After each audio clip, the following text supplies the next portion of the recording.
Hello WhatsApp guys, CPS here. তো অনেকদিন পর আবারও ফেস ক্যাম ভিডিওতে আপনাকে স্বাগতম। অ্যান্ড আজকে আমি কথা বলতে চাচ্ছি খুবই ইন্টারেস্টিং বিষয় নিয়ে, অর্থাৎ আজকে একটা প্রপার ভিডিও থাকবে Ryzen 5 5600G'র মতো লেজেন্ডারি প্রসেসরের। আর এটি কি লেজেন্ডারি কেন বলছি? এর প্রাইসের কারণে। সো অবশ্যই ভিডিওটি শেষ পর্যন্ত দেখবেন। হ্যালো হোয়াটসঅ্যাপ গাইস, আবারও CPS here and you are watching PC tech BD. So let's get started.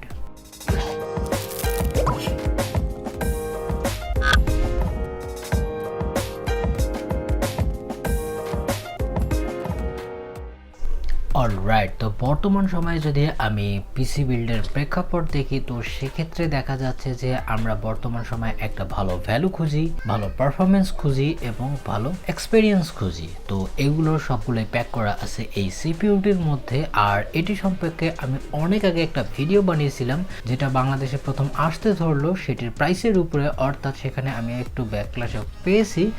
তবে সবকিছুই আপনাদের সুবিধার্থে। তো এখন যেহেতু আমাদের এই সিপিইউটির প্রাইস অনেক কমে গিয়েছে, বিশেষ করে অর্ধেকেরও কম, স্পেশালি যদি প্রথমের দাম থেকে এখন করি তো প্রায় অর্ধেকেরও কম দামেই পাওয়া যাচ্ছে। অ্যান্ড আপনাদেরকে ক্লিয়ার করে বলে দিই, কেউ প্যাকেজে 13,500 থেকে 15,000 টাকার মধ্যে বিক্রি করছে, আবার মেইন স্ট্রিম সেলাররা এর বেশিও বিক্রি করছে। তো আপনাদের যেখান থেকে সুবিধা, এবং আপনারা অবশ্যই সেটার অথেন্টিকেশন নিয়ে বাই করবেন, যাতে পরবর্তীতে কোনো সমস্যা না হয়। আর বর্তমান সময়ে যদি আমি মার্কেট দেখি, এখনো বলা যায় একটু এলোমেলোই আছে। যদিও অনেক সিপিইউর প্রাইস নিচে নেমে এসেছে, তবে এটি সবচেয়ে ভ্যালুয়েবল আমার কাছে মনে হচ্ছে বর্তমান সময়ের জন্য। কেননা এখন যদি আমরা ইন্টেলের সিপিইউ দেখি, তো সেটি মোটামুটি যদিও আগে কম ছিল, এটা অনেক বৃদ্ধি পেয়েছে। আর তাছাড়াও এর ভালো বিষয় হচ্ছে এটিতে আপনি যে কোনো ধরনের মাদারবোর্ডে কম্পিটেবল করে নিতে পারেন, শুধুমাত্র বায়োস আপডেটের মাধ্যমে। ফর এক্সাম্পল, আপনার কাছে যদি একবারে অনেক আগের A320-র মতো বোর্ড থাকে, তো সেখানেও আপনি করতে পারবেন। B450, X470 অথবা B550 যে কোনো ধরনের মাদারবোর্ডের সাথে আপনি এটাকে চালাতে পারবেন without losing any facility. So এটা একটা বিগ অপশন। আর বর্তমান সময়ে যদি আমরা B450-র মতো মাদারবোর্ড দেখি অথবা A320-র মতো মাদারবোর্ড দেখি, তো সেগুলো বর্তমান সময়ের জন্য অনেক সস্তায় চলছে বা অনেকেই প্যাকেজে বিক্রি করে থাকছে। তো সেটি আপনার জন্য একটা ভালো ডিল হতেই পারে। অ্যান্ড সবচেয়ে মোস্ট পপুলার বিষয় হচ্ছে এর পাওয়ারফুল ইন্টিগ্রেটেড জিপিইউ, অর্থাৎ এখানে Radeon 7, যেটাকে Vega 7 বলে থাকে, তো সেটির 7টি কোর থাকছে, যা মোটামুটি ভালো মানের গেমিং করাতে সক্ষম 720p two 1080p lowest possible সেটিংসে। আর এটি আমরা যদি তুলনা করি, এটি অ্যারাউন্ড GT 1030-র চেয়ে স্লাইটলি বেটার পারফরমেন্স করে থাকে। তো সেক্ষেত্রে এটা একটা ভালো অপশন হতে পারে, কেননা এখনও পর্যন্ত বাংলাদেশে গ্রাফিক্স কার্ড, বিশেষ করে বাজেট বা মিড রেঞ্জ ক্যাটাগরির যে গ্রাফিক্স কার্ডগুলো আছে, সেগুলোর প্রাইস এখনও পর্যন্ত ভালোভাবে ড্রপ হয়নি বা ভালো জায়গায় আসতে পারেনি, যদিও অন্যান্য দেশে সেটিকে স্টেবল মানা হচ্ছে। তো এখন আমরা আসবো মেইন পয়েন্টে, অর্থাৎ এর পারফরমেন্সে। এর পারফরমেন্স কেমন আশা করা যায়? তো এটি একটা ফুল Zen 3 আর্কিটেকচারের সিপিইউ হলেও এটি C-Zen বেস, অর্থাৎ এটি ল্যাপটপের জন্য ডিজাইন করা হতো, তবে এখানে পাওয়ার লিমিট কিছুটা বাড়িয়ে দেওয়া হয়েছে। তাই এটি অ্যারাউন্ড পারফরমেন্স করে প্রপার সিপিইউ Ryzen 5 3600 যে স্লাইটলি বেশি, আবার কোনো ক্ষেত্রে কমও করে থাকে, আবার কিছু ইন্টেনশনে একটু কমও করে থাকে। তবে এর যদি সিঙ্গেল কোর পারফরমেন্স দেখি, এটা আগের বারের তুলনায় অনেক বৃদ্ধি পেয়েছে আর মাল্টি থ্রেডেডেও পেয়ে গেছে। তাই আপনাদের মধ্যে যারা ফ্রিল্যান্সার আছেন, যারা ফ্রিল্যান্সিং করতে চান, তো উইদাউট এনি ইস্যু এটিকে আপনি পেয়ার আপ করে নিতে পারেন আপনার লাইফের সাথে এবং আপনার কাজের সাথে। কোনোভাবেই এটা আপনাকে ডিসঅ্যাপয়েন্ট করবে না। আর যারা একটু এডিটিংয়ের দিকে ঝোঁক আছে, অর্থাৎ আপনারা অ্যাডোবি ফটোশপ, ইলাস্ট্রেটর, ইভেন যদি আপনি ভিডিও এডিটিং করতে চান, তো সেক্ষেত্রে আপনি 4K-তে মোটামুটি নর্মাল বিট রেটের এবং সাধারণ ইফেক্ট দিয়ে আপনি খুব ভালো মানের প্রোডাকশন ইনপুট নিতে পারেন, যা অবশ্যই আপনার লাইফকে একটু হলে ইজিয়ার বানাবে। অর্থাৎ এর প্রোডাক্টিভ স্কোরও আমি মোটামুটি এই জায়গায় ভালোতেই রাখবো, কেননা এই প্রাইসে এটি আসলেই অনেকভাবেই জাস্টিফাই করে। আর তাছাড়াও আপনাদের যদি ছোটোখাটো কোনো এক্সেলারেশনের দরকার হয়, তো এর যে IGP আছে, তো সেটিও অবশ্যই আপনাকে হেল্প তো করবেই। অর্থাৎ আপনি যখন মাল্টিপল স্ট্রিম করবেন ভিডিও এডিটিংয়ের সময় অথবা আফটার এফেক্টে কোনো কাজ করার সময়, তো সেক্ষেত্রে অবশ্যই আপনাকে হেল্প করবে। তবু আপনাদের সুবিধার্থে বেঞ্চমার্ক সামনেই থাকছে। অলরাইট, তো আমরা এখানে প্রোডাক্টিভ বেঞ্চমার্ক দেখার পর একটা জিনিস তো ক্লিয়ার, আমরা যে কোনো ধরনের মোটামুটি ভালো বা হ্যাভি কাজও এখানে করতে পারি কোনো ইস্যু ছাড়া। তো এখন চলে আসি ইন্টিগ্রেটেড জিপিউর উপরে, অর্থাৎ তো এখন চলে আসি আমরা গেমিংয়ে। আর গেমিং কি দিয়ে হবে? অন্যান্য কোনো গ্রাফিক্স কার্ড দিয়ে নয়, এটি শুধুমাত্র আইজিপির উপর নির্ভর করে। তো দেখি কীরকম পারফরমেন্স করছে। অলরেডি আমি এই সম্পর্কিত দুটা ভিডিও নিয়ে এসেছি যেখানে বলা আছে কোন গেমসে কীরকম পারফরমেন্স করবে, ডেডিকেটেডভাবে বলা আছে। তো অবশ্যই সেটা চেক আউট করতে ভুলবেন না, আই বাটনে এবং লিঙ্ক ডেসক্রিপশন বক্সে দেওয়া থাকবে, অবশ্যই দেখে নেবেন। তো এখন চলে যাই গেমিং বেঞ্চমার্কে। তো আপনাদের মধ্যে যারা স্পোর্ট টাইটেল খেলতে ইচ্ছুক এবং আশা আছে কিন্তু আপনার গ্রাফিক্স কার্ড কেনার মতো বর্তমানে সামর্থ্য নেই বা আপনি কিনতে চাচ্ছেন না, তো সেক্ষেত্রে এটি আপনাকে কোনোভাবেই নিরাশ করবেন না।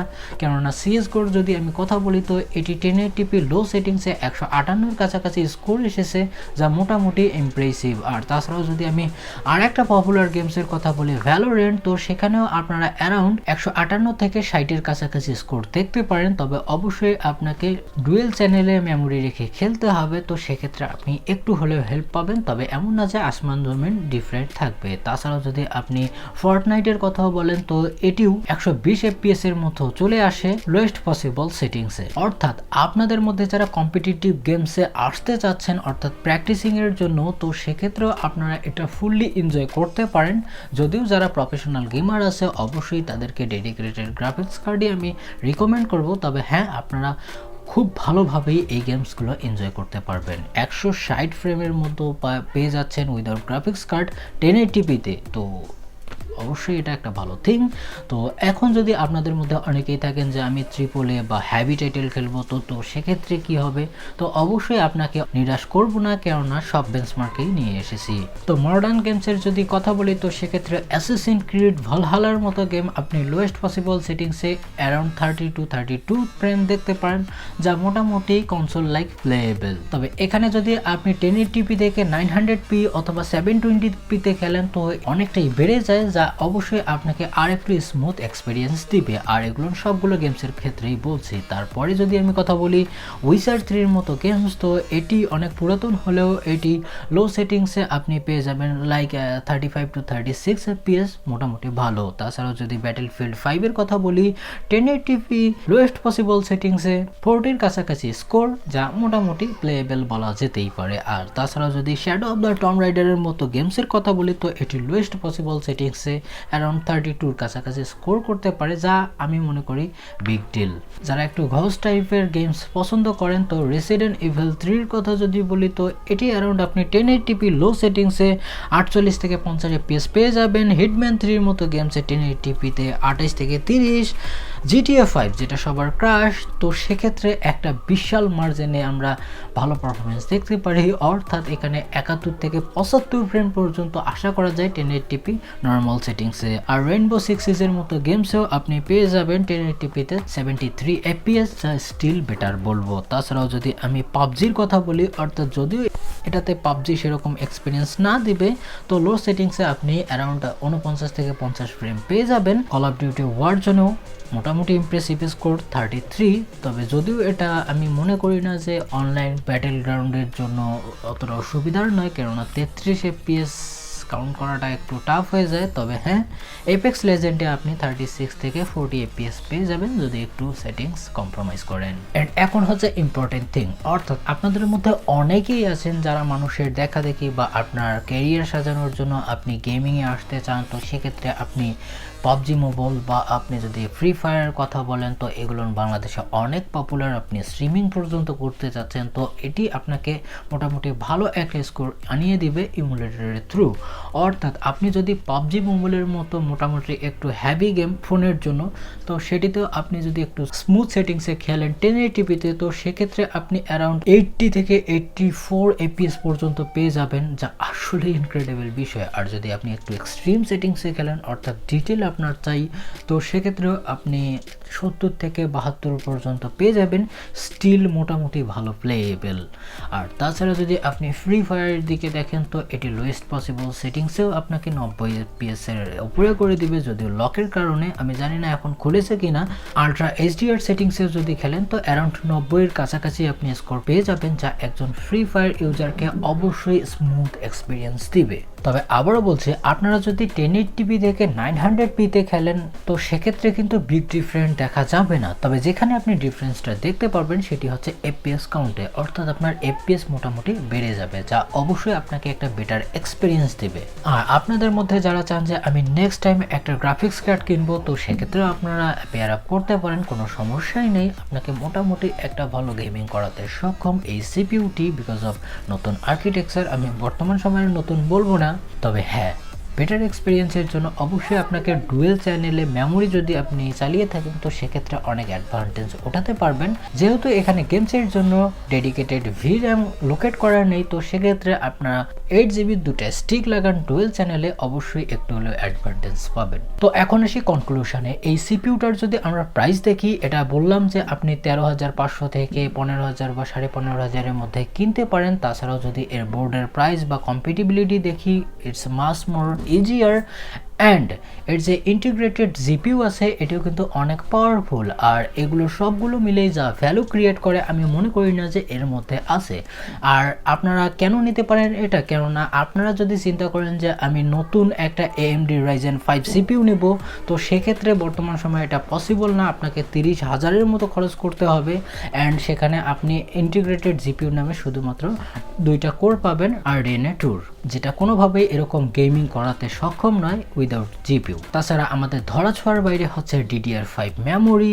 যদি মাদারবোর্ডের কথা বলি তো সেক্ষেত্রে ইটস নেক্সট টু ইম্পসিবল যে আপনি বাজেটে পেয়ে যাবেন। আর অপরদিকে যদি আমি ইন্টেলের কথাও বলি তো সেক্ষেত্রে দেখুন 17,000 টাকার সিপিইউ চলে গেছে 21-22,000 টাকায়, যদিও অন্যান্য দেশে কম। আর সামনে যে সিপিইউটি আসছে একবারে বাজেট কিং বলা যেতে পারে, সেটি হচ্ছে Core i5 13400 এর মতো সিপিইউ। তো সেটিও আপনাকে খুব কম দামে যে পাইয়ে দিবে সেরকমটাও থাকবে না। তো অবশ্যই এটা একটা ভালো অপশন হতে পারে, অ্যান্ড বর্তমান সময়ের জন্য আপনি অফারটি লুফে নিন, অবশ্যই আপনাকে ফায়দা দিবে। আই হোপ যে ভিডিওটি আপনাকে ভালো লেগেছে। যদি লেগে থাকে অবশ্যই একটা লাইক দেবেন, যদি কিছু বলার থাকে কমেন্টে জানিয়ে দিবেন। আর এখন চ্যানেলটিকে সাবস্ক্রাইব না করে থাকলে প্লিজ চ্যানেলটিকে সাবস্ক্রাইব করবেন, কেননা সামনেই AMD Ryzen 5 5600G সম্পর্কিত একটা প্রপার বিল্ড ভিডিও আসতে চলেছে, তাই মিস করতে না চাইলে সাবস্ক্রাইব করে রাখুন। দেখা হবে নেক্সট ভিডিওতে। ভালো থাকবেন, সুস্থ থাকবেন, বাই বাই।